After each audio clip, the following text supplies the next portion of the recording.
আসসালামু আলাইকুম। আশা করি সবাই ভালো আছেন। আজকের এই ভিডিওতে দেখানো হবে এই ভাইরাল ড্রেসটি কিভাবে মেক করবেন। চলুন তাহলে ভিডিওটা শুরু করা যাক।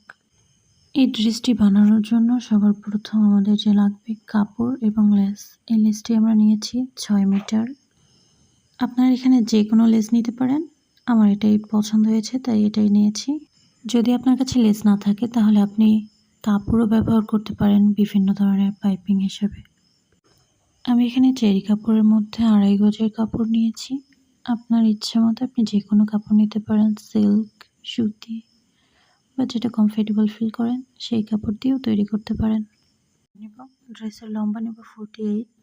তো আমার এখানে খুব সহজেই 48 এসে যাবে। চলুন এখন আমি কাপড়টা আপনাদেরকে মেপে দেখাই কতটুকু লম্বা আছে। এটা হচ্ছে 50। তো আমাদের ইজিলিভাবে সঠিক মাপ আসবে। আর এই পাশে আছে 20। কাটিং করার ক্ষেত্রে আমাদের বডি মাপটা নিতে হবে। বডি মাপ হচ্ছে গিয়ে আপনার 40। তো 40-এর চতুর্থাংশ হচ্ছে গিয়ে 10। তো এখানে আমরা 4 ভাগের 1 ভাগ 10। 10-এ মার্জিন করব। এক্সট্রা 1 ইঞ্চি নিব লুজের জন্য, আর 2 ইঞ্চি নিব হচ্ছে গিয়ে মার্জিন করার জন্য। তাহলে আমাদের 13 ইঞ্চিতে আসলো। এখন আমরা এই পাশ থেকেও 13 ইঞ্চিতে দাগ টানবো। আর আমরা পিছনের কাপড়েও 13 ইঞ্চিতে একটা মার্জিন টানবো। এখন এই কাপড়টা আমরা ভাঁজ করে নিব দাগের বরাবর 13 ইঞ্চিতে ধরে পুরোপুরি লম্বালম্বিভাবে এটাকে আমরা ভাঁজ করব। এটাকে ভাঁজ করার কারণ হচ্ছে যেন আমাদের যে সাইডের বাড়তি অংশটা আছে এটা যেন একদম কাটা না পড়ে এবং হাতার কাপড়টা যেন এখান থেকে আমরা খুব সহজে পেয়ে যাই। এখন 1 ইঞ্চি কাপড় একটু এক্সট্রা নিব, কেননা আমরা সাইডে ফাড়া দিব, যার কারণে 1 ইঞ্চি কাপড় সামনে আমাদের একটু বেশি লাগবে যেন সেলাই সুবিধা হয়। তাই 1 ইঞ্চি কাপড় একটু বাড়তি করে নিয়ে আবার ভাঁজটা করলাম। এখন সবার প্রথম আমরা সামনের পার্টটি কাটিং করব। সামনের পার্টটি কাটিং করার জন্য সর্বপ্রথম আমাদের এখানে 5 ইঞ্চি 5.5 ইঞ্চিতে দাগ টানতে হবে। 5.5 ইঞ্চিতে দাগ টেনে আমরা এই সামনের পার্টটাই শুধু বরাবর কাটিং করে নিব। স্কেলের সাহায্যে আগে দাগ দিয়ে নিব যেন আঁকাবাঁকা না হয়। তারপর এটাকে আমরা লাইনিং করে লাইনিং বরাবর কাটিং করে নেব শুধু সামনের পার্টটিকে। হাতার অংশটা আলাদা করে দিলাম, এটা দিয়ে আমাদের হাতা বের হবে। যাই হোক, সাইডে রেখে দিলাম। এখন আমরা শুধু সামনের পার্টটা কেটে নিব।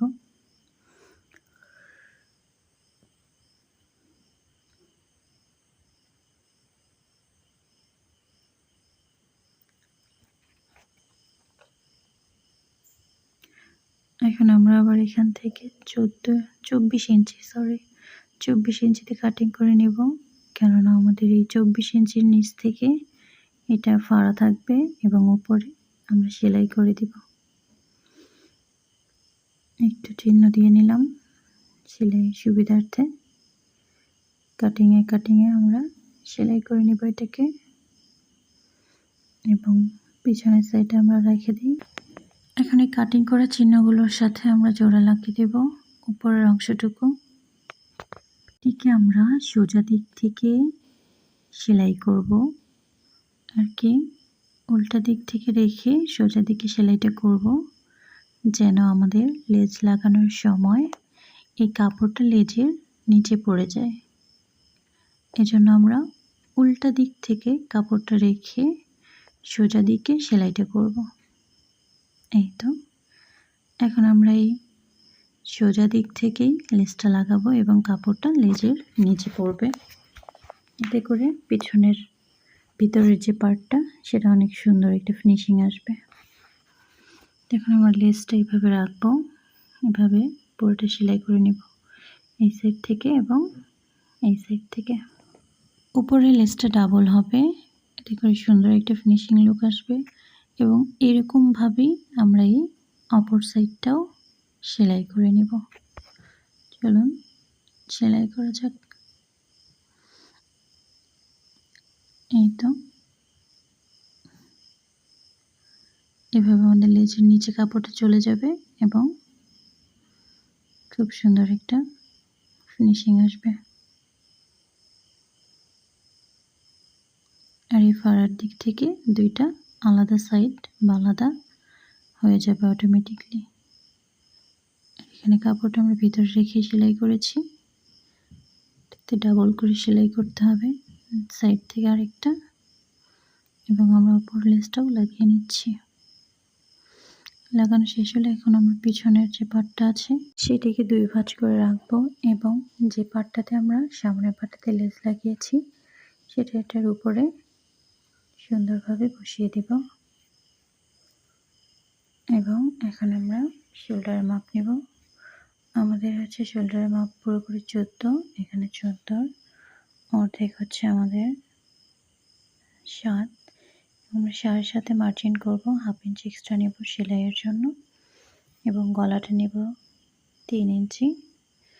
আর হচ্ছে গিয়ে শোল্ডার থেকে 1/2 ইঞ্চি ডাউন করে দেব এবং এটাতে আমরা মাপ টেনে নেব। এখন আমাদের হচ্ছে গিয়ে আর্ম হোলের জন্য লাগবে 7 ইঞ্চি এবং এদিক থেকে আমরা 7.5 ইঞ্চি নিচ্ছি। তারপর এটাকে মিলিয়ে দেব। মিলিয়ে দেওয়ার পর আমরা এখন এখান থেকে 1/2 ইঞ্চি ডাউন করে দেব সামন পার্টের জন্য। তারপর এটাকে আমরা রাউন্ড শেপ দিয়ে নেব এবং এখান থেকে আমরা নিচে কোমর মাপের জন্য 15 ইঞ্চিতে একটা দাগ টানব। এখানে আমরা একটা সোজা দাগ টেনে নিব। এখানে বডির মাপ হচ্ছে গিয়ে 38 এর 4 ভাগের 1 ভাগ 9.5 এবং 1 ইঞ্চি লুজের জন্য। কোমর হচ্ছে গিয়ে 32 এর 8 ইঞ্চি এবং 1 ইঞ্চি সেলাইয়ের জন্য। এখান থেকে নিচে আমরা 7 ইঞ্চি নিয়ে নিয়েছি এবং এখান থেকে কোমরের জন্য 38 এবং 1 ইঞ্চি সেলাই। আর এটাকে আমরা এখন দাগ টেনে নিব।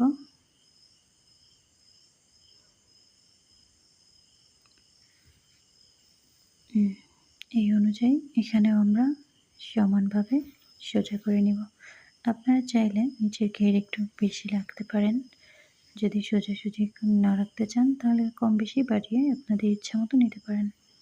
এখানে মার্জিনগুলো পিছনের যে আর্ম হোল হবে সেটা আমরা একটু 1/2 ইঞ্চি উপরে দাগ টেনে নেব এবং এটার চোট লম্বা থাকবে হচ্ছে কি 48, 1 ইঞ্চি হচ্ছে গেলে আমাদের সেলাইয়ের জন্য বাড়তি নিয়ে নিলাম এবং বাকি অংশটুকু মার্জিন করে আমরা কেটে নেব।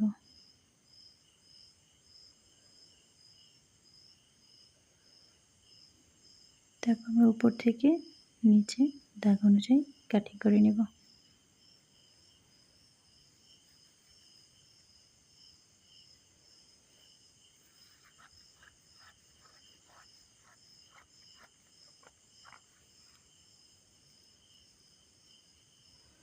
এখানে একটা গলা কাটিং করার জন্য আমরা এখানে লম্বিও 3 ইঞ্চি নিয়েছি এবং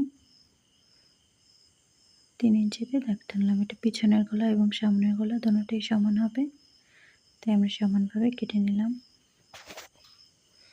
এবং সামনের পার্টের আর্ম হোলটা আরেকটু ডিপ করে কেটে নিলাম। এখন আমরা এই গলার কাপড়টা কাটবো।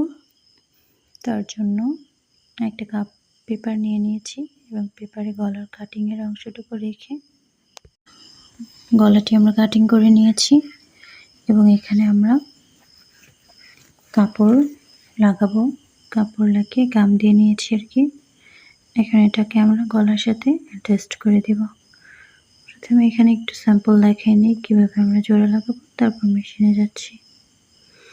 এই কাপড়টি সামন পাটে দেখিয়ে দিই, শুধু এটা এইভাবে রেখে 1/2 ইঞ্চি করে সেলাই করে দেব এবং এটাকে ফোল্ড করলে সামনের সাইডটা বের হয়ে যাবে। তারপর আমরা লেসটা লাগিয়ে নেব এবং পিছনের পাটটাও সেমভাবেই লাগাবো। এভাবে রেখে তারপর আমরা এখানে সেলাই করে কাটিং করে নিব। এখন সেলাইয়ের মাথাতে কাটা হয়ে গেলে আমরা একটু চাপ সেলাই দিয়ে নিব, একদম গলার সেলাইয়ের কাজ দিয়ে। লেসটি লাগানোর জন্য আসলে আমাদেরকে এই সোজা লজগুলো আসলে গোল হতে চায় না। গলাটা যেহেতু গোল সেহেতু আমরা এখান থেকে কিছুটা লেজের সুতা বের করে নেব এবং এটা অনায়াসে সুন্দর একটা গোল শেপ আসবে এবং লাগাতে অনেক সুবিধা হবে এবং সুন্দর লাগবে। এই লেসটার কাপড়টা না বের করলে এটা কি কোঁকড়া হয়ে যেত আর দেখতেও সুন্দর লাগতো না।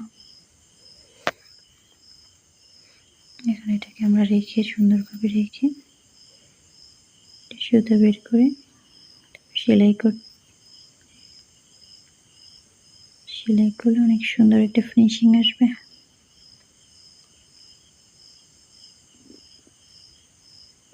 দেখতেই পাচ্ছেন কত সুন্দর হয়েছে স্লিভটা, গলাটা। এখন এই পিছনের পাটটাতে আমরা এভাবে রেখে সর্বপ্রথম আমরা কাঁধের সাইডটা সেলাই করব। কাঁধের সাইড সেলাই করার জন্য আমরা গলার এই পাশটা এইভাবে করে ফ্রন্ট পার্টে মানে সামনের পার্টের সাথে এভাবে রাখবো, রেখে এখান দিয়ে সেলাই করে দিব এবং এটাও সেমভাবে সেলাই করব। তারপর উল্টালে এটা একদম সোজা হয়ে যাবে, সমান হয়ে যাবে। সেলাই করা শেষ। এখন আমরা এই সাইডের বর্ডারগুলো সেলাই করে নেব এবং এই সেলাইটাও খুব সোজা এবং সুন্দর করে দিতে হবে। তো সব সাইডগুলোই আমরা এখন সেলাই করব, দুই পাশেই, পিছনের সামনের। তো এখন আমরা হাতার কাপড়টা কাটিং করে নিব। হাতার জন্য যে কাপড়টা এক্সট্রা ছিল সেটা আমি 2 ভাঁজে ভাঁজ করে এভাবে একটি 2 ভাঁজে ভাঁজ করা লাগতো, কিন্তু আমাদের এখানে 8 ইঞ্চি এক্সট্রা আছে। আমরা এখানে 3.5 ইঞ্চিতে একটা মার্জিন টানবো এবং 19 ইঞ্চিতে একটা মার্জিন টানবো। আমাদের লম্বা টিকবে 18 ইঞ্চি, 1 ইঞ্চি এক্সট্রা নিয়েছি সেলাইয়ের জন্য। তারপর একটু লম্বালম্বিভাবে দাগ টেনে নেব এবং উপরের দাগটাও লম্বালম্বিভাবে দাগ টেনে নেব। এখন আমাদের এখানে একটা শেপ দিয়ে নিব এবং এই শেপের অনুযায়ী আমাদের এখানে 7.5 ইঞ্চি রাখতে হবে। আর মোহরি হচ্ছে গিয়ে আমাদের 5 ইঞ্চি। আমরা এখানে বাড়তি একটু কাপড় অ্যাটাচ করে নিব, যেহেতু আমাদের এখানে জোড়া লাগবে। সেটা কীভাবে জোড়া লাগাবো দেখিয়ে দিচ্ছি। কাটিং করে নিই আগে স্লিভটা।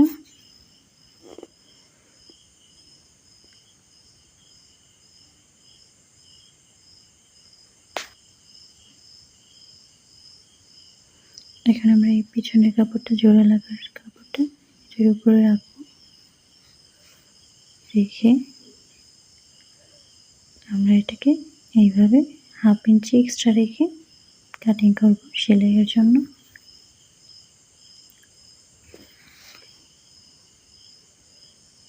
তো এখন আমরা এইভাবে দুইটা হাতা বের করে নিলাম এবং সামনের পার্টটাতে অ্যাটাচ করার জন্য 1/2 ইঞ্চি ডাউন করে কেটে নেব।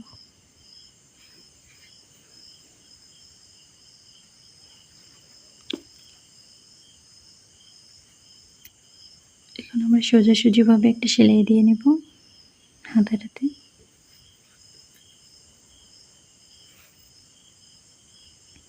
এবং এটাকে রেডি করা শেষ। এই তো আমাদের হাতাটা রেডি হয়ে গেছে। এখন আমরা জামাটির সাথে এটা অ্যাটাচ করব, এই কোনাকুনিভাবে রেখে একদম গোল করে এটাকে সেলাই করতে হবে। তো জামার সোজা পাশ এবং স্লিভের সোজা পাশ এক সাইডে রেখে উল্টিয়ে নিব। উল্টানো হয়ে গেলে আমরা এই কাপড়গুলোকে একটু ভাঁজ করে দেব যেন সেলাইয়ের সুবিধা হয়। তারপর এটাকে আমরা গোল করে সেলাই করে নেব। একদম